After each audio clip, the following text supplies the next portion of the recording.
money, so we're going to close our master programs. And so I could finish the classes for that semester, but I had no reason to come back the next semester in the fall because there were no more classes to take. So, you know, God made sure to put me in the right place in that school, knowing what was going to happen, so that His will could be made clear that I should be going off to seminary.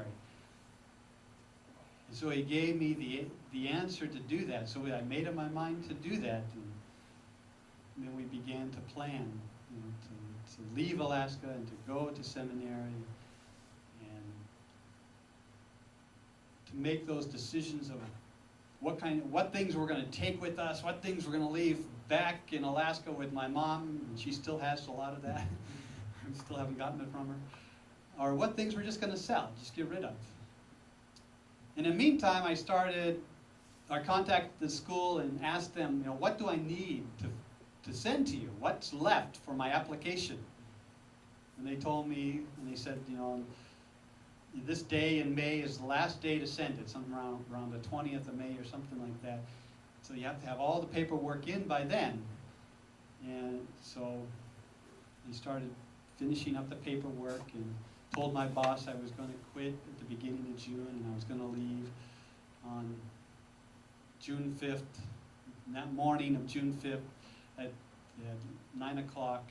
Because I had to drive through from Anchorage through Canada down to Washington State by myself and then pick up my wife and my children.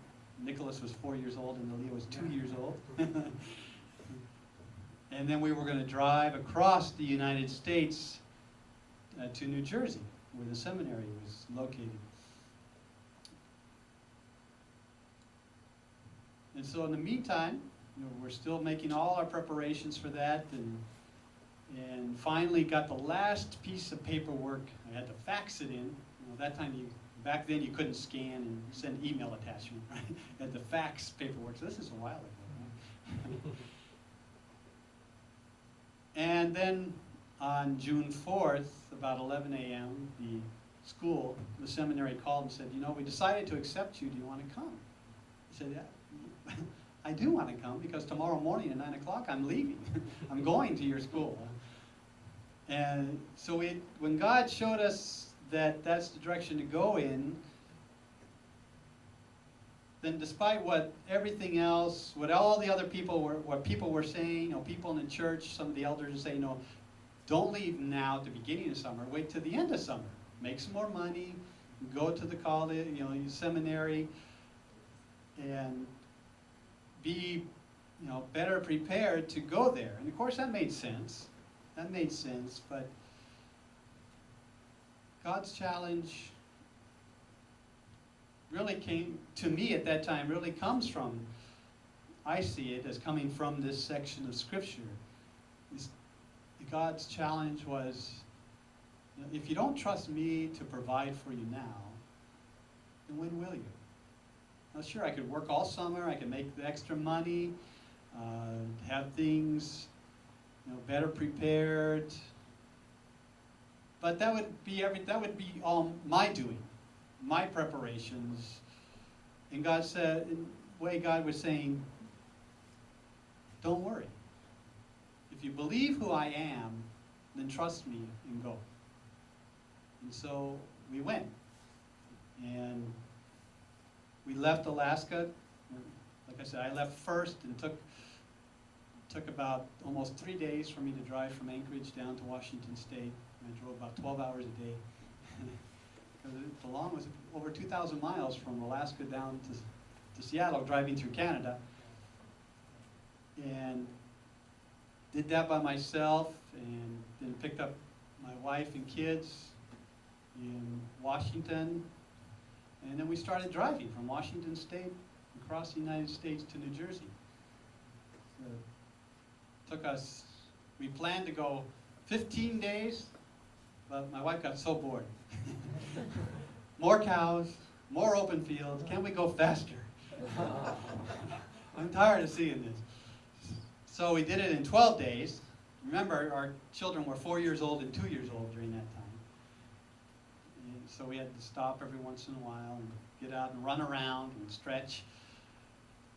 And we made it across the United States that way. But before we left Alaska, you know, once I decided to go, I had to figure out, because we only had $800. That was back in 1994, right?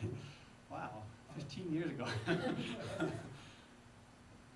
So we only had $800 to go 2 weeks from Alaska to New Jersey. And so I knew we couldn't, you know, we weren't going to make it, right? You have to buy food, you have to buy, you know, fuel for the car. So we didn't really have enough money to buy a place to sleep, like a motel or something like that, because that used all the money up very fast. And you know, like God is, like Jesus was saying in these scriptures, you know, even though the birds of the air are fed by the Father, they still have to go out and pick it up. They still have to go out and put it away. And even the grass of the field, though God provides everything it needs to grow, it still has to grow itself, right? There's still some input from us into what God has planned for us. And so part of that planning, part of that input was, how do I go from Alaska over to New Jersey? And I used a method that they teach us in elementary school.